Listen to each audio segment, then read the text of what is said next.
Hey guys, another quick video guide here just showing you how to essentially make unlimited gold in the new Oblivion Remaster. Thanks to it being almost identical to the original gameplay wise, it's just had upgraded graphics, voice lines and a few new mechanics added in. 99% of the game works the same. So any old tricks from the old games will still work in this one, you know, like making potions and things like that. The method I'm going to use is two, so I'm mixing two ways of gaining gold together, because both of them require you to rest 3 days to restock. But there are some things you're going to need prior to starting the farm, essentially. The first thing is a mortar and pestle. So to get one, you can get one from the intro to the game, before you start it properly during that original dungeon. There's one in there. If you miss that, you can come here to the Gilded Carafe. This is over here, so you can instantly, without even needing to come here first, teleport to the Imperial City Market District. Then you just come here. You find the Gilded Carafe. If you come, you can wait till night time, or even daytime if you can sneak around it well enough, and you can steal one off the shelf. Or you can just buy one from her if you don't want to steal anything. The next thing you're going to want to do is you're going to want to come over here, and it's the Merchant's Guild, is it? Yeah, the Merchant's Inn. So in here, he won't be available right now because it's not the right time of day. But in there's a guy with green skin, the orc guy. You need to talk to him, and he's the person you're going to sell things to. So you'll have to do the bribery minigame to be able to get things cheaper from him. I've already done it with him, unfortunately, so I'll be able to show you on him, but I'll show you with the Imperial Watch. So you'd come down to persuading, and then you'd want to start, and it's gonna be a bit hard with him because he's got a helmet on, but essentially you need to find out the two answers that he likes and the two answers he don't like, and you're going to try and make sure that the bar matches the ones he likes and doesn't like. So you can kind of see he's scowling at that and he's scowling at that, but he's smiling at this one and this one. And the more bars, the better the points you get. As you can see, your points run down the longer you take to. So he likes coerce and boast. He doesn't like admire and joke. So while boast's big, we'll use that one. And you can see admire and joke he doesn't like, but they're kind of both big bars. So we're going to go for the coerce and hope for the best. No, that's terrible. We'll admire now. Luckily is the one he really hates, and that's the smallest bar. And then luckily joke is also small, so we've done that. We see we're at 49, so we know the top and right he doesn't like, the bottom and left one he does. So I just spam them, and I kind of eye it to see which bars are right at the beginning. So oh look, boast's big, so we'll choose that. He likes coerce, but he doesn't like jokes, so we'll do the jokes. That's only one. He doesn't like admire, it's only 2, so that leaves coerce at 4. So as you can see, we've gone up to 55. So we'll do the same again. We'll coerce, we'll boast, we'll do the joke, and then admire. Ooh, we only went up by 1. We'll do it again. Boast, coerce, joke, and then admire. We're at 59. Oh, he doesn't like admire to do them ones. Then this, then this. Oh, my speechcraft is leveled up. So we're up to 66 now. As you can see, I can't go any higher with that. There's only so far you can go through the minigame. The rest you have to pay for the bribe. So then you'd want to start making a little bit of money first. But when you think you have enough, just spam the bribe button until you can't anymore. And the higher the middle number is, the more you can add to the percentage of how much you sell things for and how little you can buy things for. But that's the bribery minigame that you have to do to get the best price. It takes a little bit of practice, but no matter how many times you fail, you can still keep practicing, and eventually, you can just get the best number possible with that character. Once you've done that, that's when you want to start collecting the items you want to sell. So first things you want to do is you want to travel all the way over here. I'm not sure if Fort Farah is available straight away, so you'd have to travel to Shadenall first, leave, and walk up the path to Fort Farah. Or Farragut, even. Said that wrong twice. How dare I? Then once you have this place unlocked, you don't actually want to go into Fort Farragut. You just want to go through it. So you go up this, through the wall here. There's a tree with a hole cut out. And you want to go down inside. And this is where you need the lockpicks, because there's a barrel here that once you've lockpick it stays open. But this has got 10 poisoned apples in that sell for 300 each. So you just collect those. There are some other things you can get. So as you can see, there's a chest here that relocks itself and it has different items in it every time. There's a chest over here that has a potion in it, or a couple of potions now and then. The cupboard sometimes has some items in, and so do the drawers, but we're not going to need those. But if you want to collect them at the same time, you can do, because they do respawn every 3 days. There's a jewellery box here that's got some nice items in, but that doesn't respawn. So once you've done that, you want to leave. Now those the poisoned apples, sorry, they'll respawn after 3 days. So you can go to a bed and rest.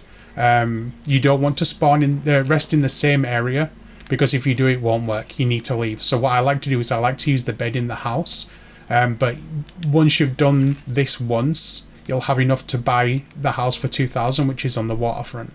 But first, we've still got some more items to get. So you want to come over here to the Grateful Past stables.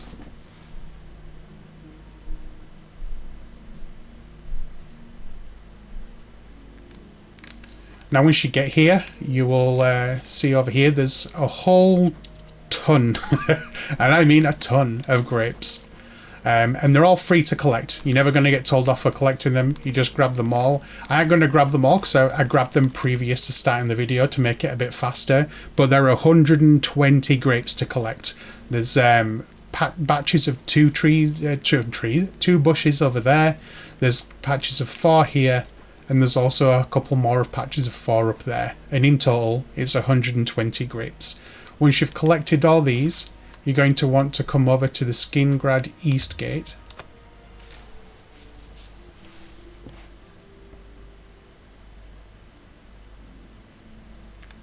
You want to turn around and enter the door to Westweald.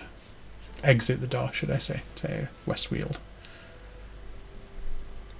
And then just down here, you just jump over and you come down, and over this way there's a ton of tomatoes. And in total there's 90 tomatoes here. There's 3 patches of 30 tomatoes. So you just collect a bunch of these. Again, I'm going to collect them all because I've already done it previous to the video, just so that I had some in my inventory. And then you can start making potions now. If this is your first time doing it, I'd make a bunch of potions, so you can make 90 of them using the mortar and pestle. They aren't going to be very good ones because your alchemy is going to be low, but they'll be enough to make a couple of thousand, including the apples. And that way you can... no, we don't need to go there. You can come here. I'll show you where to go in the Imperial Market District to access the lady that will allow you to buy the house in the waterfront.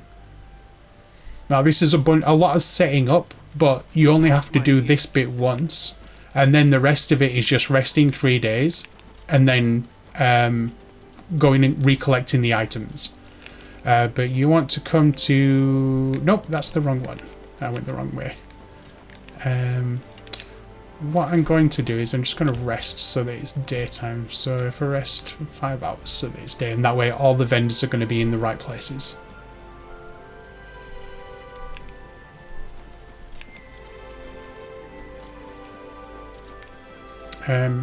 Here we go. So if you go to the Office of Imperial Commerce, which seemed like it was locked then, but it let me in anyway. And you talk to this lady here. I can't do it because I've already done it, but I purchased the waterfront house from her. I'll show you where that is in a second. So yeah, go there once you've got 2,000 gold. Talk to her, bribe her, and then buy the house. And then you want to come to the Merchant's Inn once you've got the items you want to start selling. And it's this person here is Nilphus. A pleasure to... And when you go to persuading, I managed to get him up to 100. which is obviously the best you can get. And then under bartering, I managed to get up to 72%. I think selling a lot of things to him actually increased that disposition. I don't think I managed to get it to 100 just by bribing him alone and doing the minigame. So maybe I can get a better, but the original value I managed to get from him was 72% at selling items. So what I'm going to do is I'm just going to increase this to 80 and then buy something cheap off it. You don't expect offer refused. So 75. So that worked. 77. A bargain at any nice. 78. Make me a better offer. So I can get 77% value off of him. So at 77% value, if I go to the poisoned apples, which will be under alchemy, you get 10 of them a time, but you can only sell 9 because as he has only 2,000 gold, you can't sell items to him that cost more than 2,000, but his gold never goes down. So if I go to 9, I'm selling them higher now. So before I was selling them for 1,900 for 9, but that extra few percentage has gotten up. So I'm going to have to sell them at 8 a time now. So sell 8, 1,872. And as you can see, I've got the gold for it. He's still got 2,000 gold. So I just go back down to 8 again. And then you get 10 of these at times. So obviously I've done that 3 times. Sell another 8. And then the last 6. So just on that alone, I made almost 8,000. And then on top of that, you can sell all your potions as well. So I made a bunch of potions of Restore Fatigue from mixing the tomatoes and the grapes. So there's 47 of those. That'd be 846 gold as well on top. That's a fair deal. Obviously, I've got 70 Restore Fatigues too, which is 1,400. So depending on your alchemy, depends on the type of potion made as well as the item used. So I've only got Novice, Mortar and Pestle. But as you go up towards a Master, Mortar and Pestle, you can make stronger potions that'll sell for more. Same for the Retort, the Alembic, and there was another one, a Calcifier I think it's called. They can make potions too, but they change a different aspect of the potion. Like some make it so that negative effects don't last as long. One makes it so that positive effects last longer, but I think the Mortar and Pestle just changes the strength of the potion, which means you can sell it for more.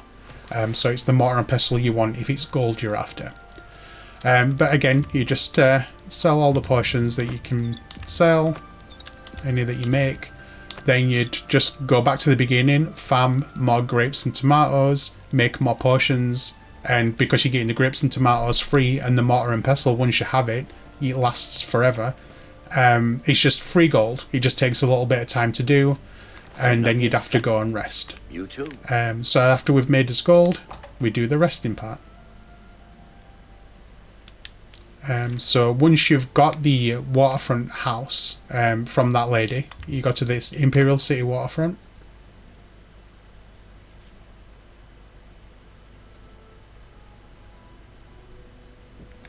Then you turn around and you exit. And there are a bunch of houses here, but yours is the one right at the end.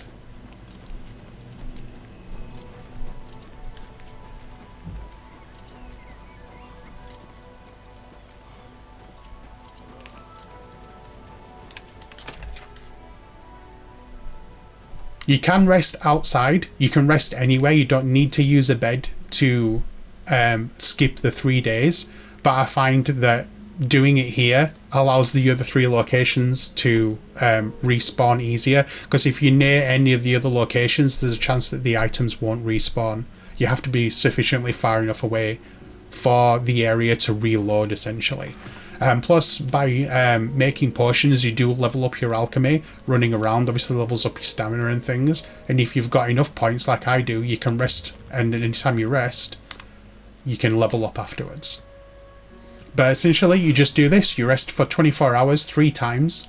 And then you can go back to collecting the items. What I like to do is I like to collect a bunch of items first. And then make my potions en masse and sell the poisoned apples en masse as well, rather than waiting 3 days, collecting them, doing the making, selling, waiting 3 days. I'll just collect the items, come back here, rest, collect the items, come back here, rest, and I'll do it for as long as I can be bothered doing it. Then I will make the potions and sell all the items all in one go, so that I can continue with whatever it was I was trying to do. But yeah, fingers crossed this helps. If it does, please give a like and subscribe. I know this is a little longer than usual, but because there was so much setup, I wanted to make sure that I went over everything needed. Oh, there was one thing that I forgot to show you, which was where to get the lockpicks from if you've run out. If you've already got to the point where you've used them all, and you aren't far enough through the game to get like the skeleton key, because you have to be level 10 plus to do that. I'll show you where to get them from now. So I'll do my usual. I'll increase my luck. I'll increase my personality and my strength.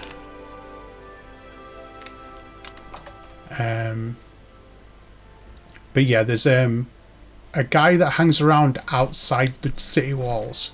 So what you need to do is you need to go to the Chestnut Handy Stables.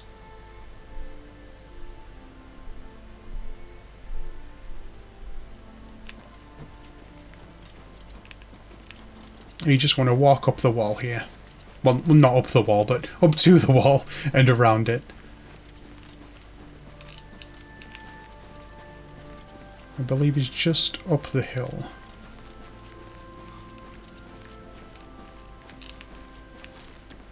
Here we go. It's Shady Sam. You need... May I interest you in some of my yep, there you go. wares? Every day, I believe. I don't think it's every 3 days for this guy. I think it's just every day. You can buy 30 lockpicks off of him. You can increase him to 58% value, so you can buy things a little cheaper from him. Each lockpick only costs 5, and because you just paid thousands, you're not going to feel it. So yeah, 150 gold for 3 lockpicks. You can just travel back to your home, wait a day, come back and do it again, and you can just have a ton of them. He does sell other things occasionally, like he'll always have different kinds of potions on him, and occasionally he'll have items too, but I don't think it's anything significant. Mainly you just want him for those lockpicks. Thank you for your business. So yeah, that literally is everything now. I don't think I've forgotten anything. But yeah, fingers crossed this did help you, and I'll see you next time.